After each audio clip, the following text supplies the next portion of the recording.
All right, so with us today we have Rishab Jain, and he's an AI researcher, STEM advocate, and is a student currently at MIT.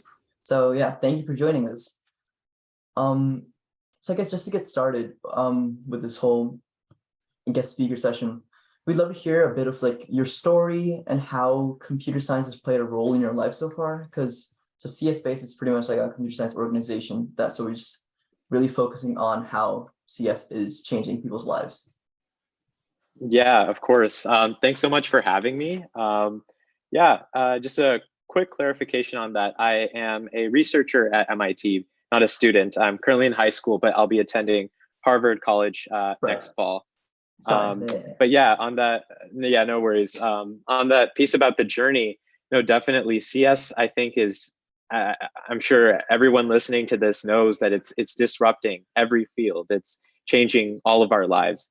And so CS, my journey with CS is, I'd say it's pretty like the start of it was pretty similar to what I think a lot of other people have, which is starting out with basic apps and games. I think like at a young age, a lot of us can probably remember like playing a computer game or working with some app on their phone, and then thinking, hey, could I make this myself?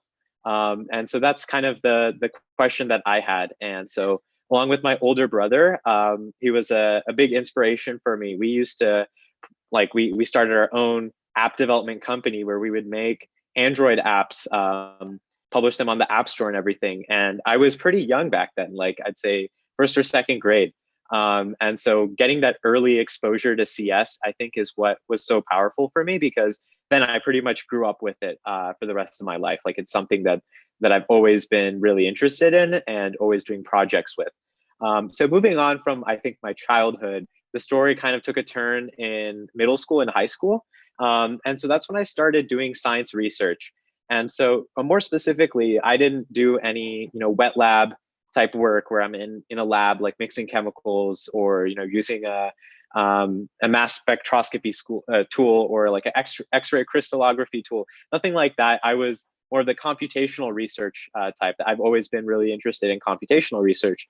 And a lot of that has used CS. So to give you a brief breakdown, I've worked on maybe 4 or 5 main projects since eighth grade. That's when I think I really started my science research. The first was in pancreatic cancer research, and so using the power of medical imaging with what CS brings now, which is a big component of which is artificial intelligence, using artificial intelligence models to use in medical data to potentially make predictions and improve treatments that can ultimately have a big impact on patients' lives.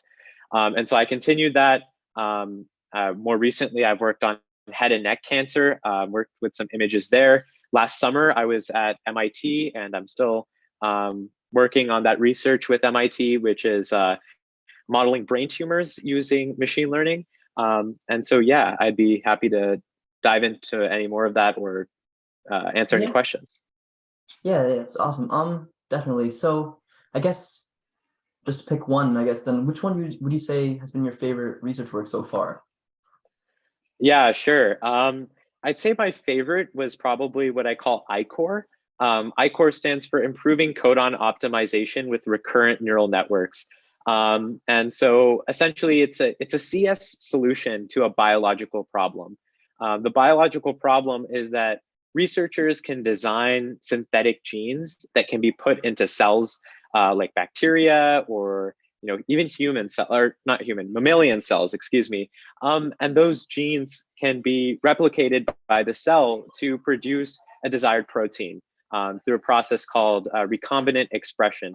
And so using modeling, using statistics, using probability, researchers in the past have been able to design the genes in certain ways to potentially increase the resultant protein you get out of it. Like this protein could be used for drugs or vaccines, which is why it's so helpful. And so what I thought is, hey, instead of relying on these statistics-based methods, which are prone to being biased to like certain metrics, let's try an artificial intelligence technique. And so I applied what are called recurrent neural networks, which is this neural network technique that takes temporal data into account. And so essentially, if you have this long gene sequence, you have various base pairs throughout it.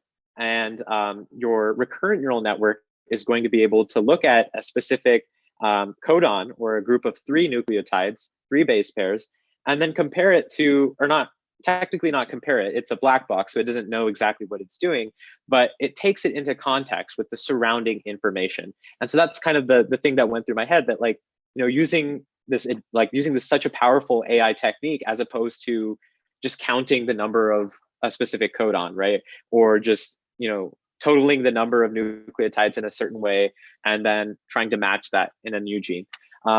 So the AI technique in the end performed better. And so, yeah, I've done some other stuff with that research as well, like working on commercializing it, getting involved with some biotech companies. Then I've also, I'm working on publishing a paper in that as well. And so recently, that paper is close to submission and acceptance, I'd say. All right, awesome. Yeah, that sounds fascinating. Yeah, I think that's a really, bioengineering is a really exciting field right now. And so, yeah, that's really exciting to hear about.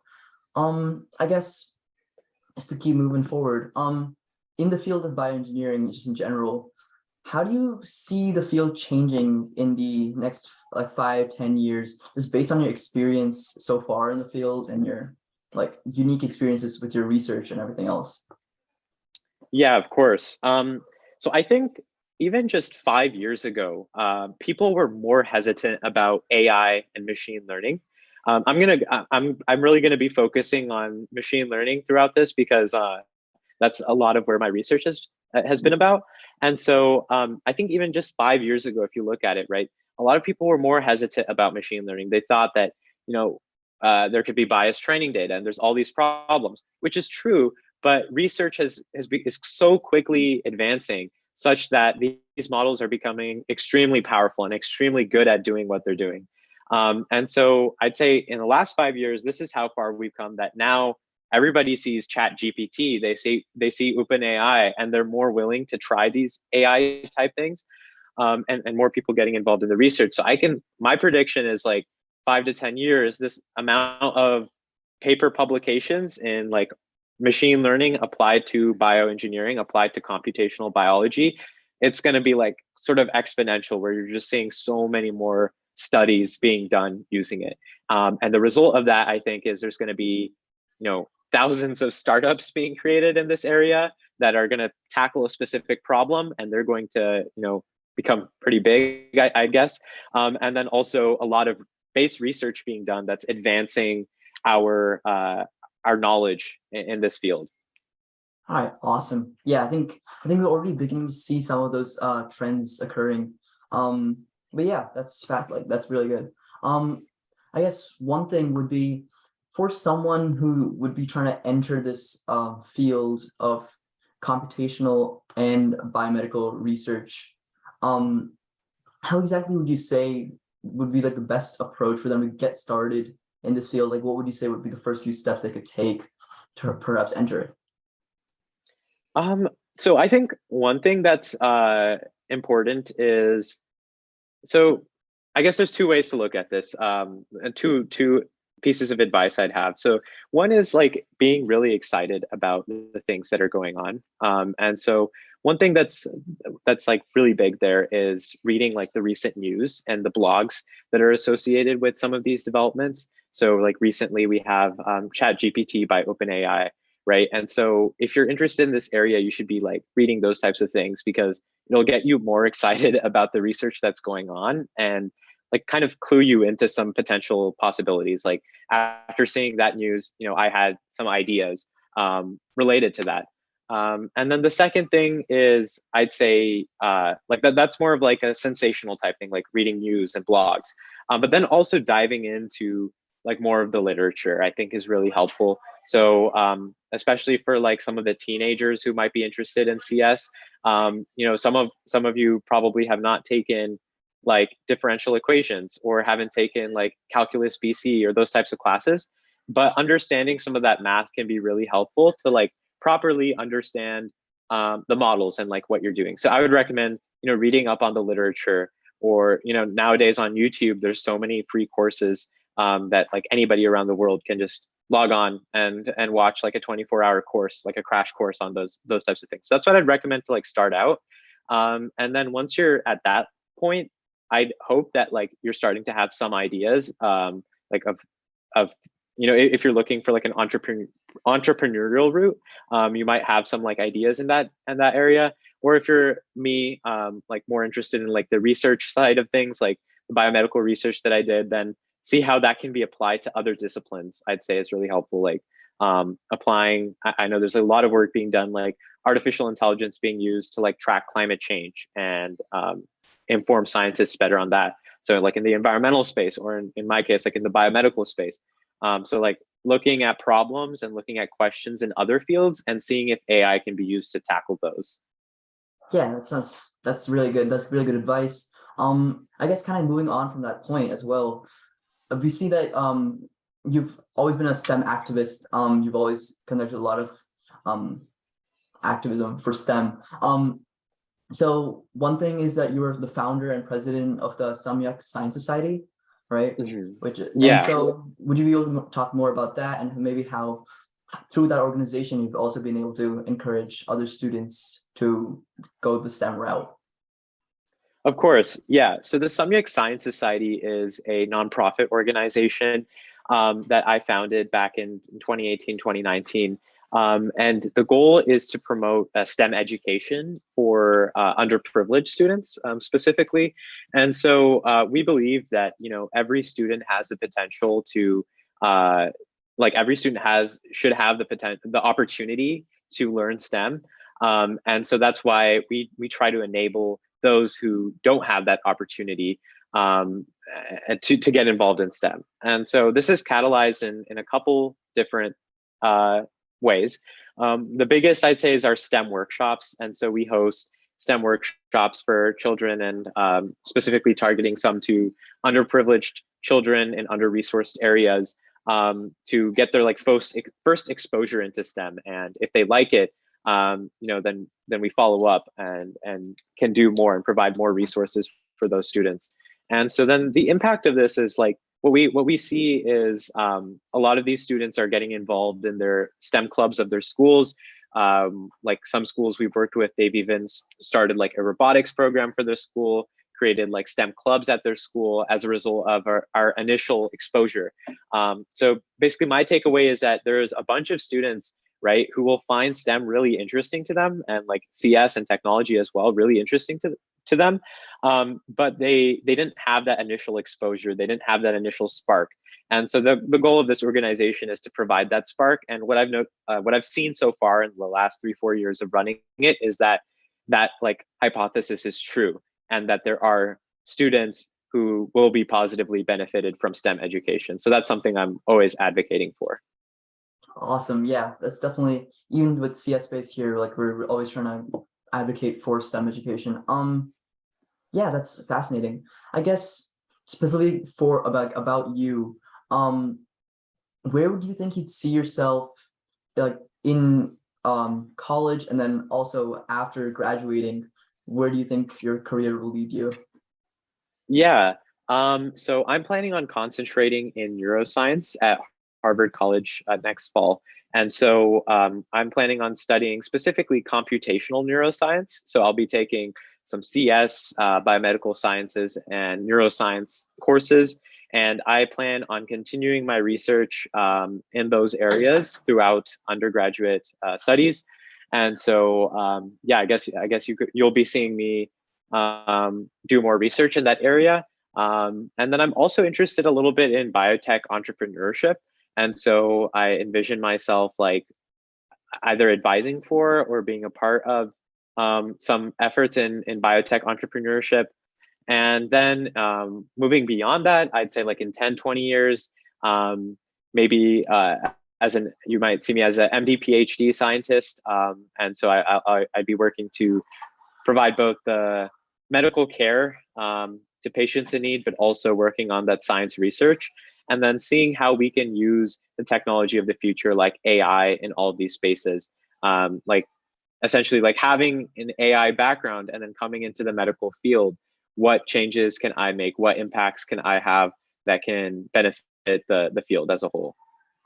Yeah, that sounds awesome. Yeah, we're really excited to see what you're gonna do in the future. Um, I guess at this point in time, I'll just open it up to the audience. If anyone has any questions they'd like to specifically ask Rishabh, now's the time to really propose them. I think we have about like 4 or 5 minutes left in the meeting. So does anyone have any questions they'd like to ask? Yeah, I'd like to ask, what was your journey like in high school, Rishab, that made you want to apply to Harvard? Yeah, of course. And sorry if there's any background noise. I'm not sure if that's picking up, but yeah. So in high school, I think I since seventh or eighth grade, I already knew that I was really interested in science research, and I'd already been engaging in it. But high school, I think, was the next like big step, in such that I was able to take advantage of some opportunities that are available like only to high schoolers that catalyzed my experience in science research. So I'll name drop a couple of them, like the International Science and Engineering Fair is this really big science competition for high schoolers to talk about research that they're doing. And so that experience, like getting to do research and then present it, share it with other scientists, get feedback on it, was a really big part of my high school experience. And then the other thing I'd say was throughout high school, I've done some like internships and taken uh, research positions at institutions. And so I've been a student research assistant at the Oregon Health and Science University, and that's where I've been doing a lot of my cancer research.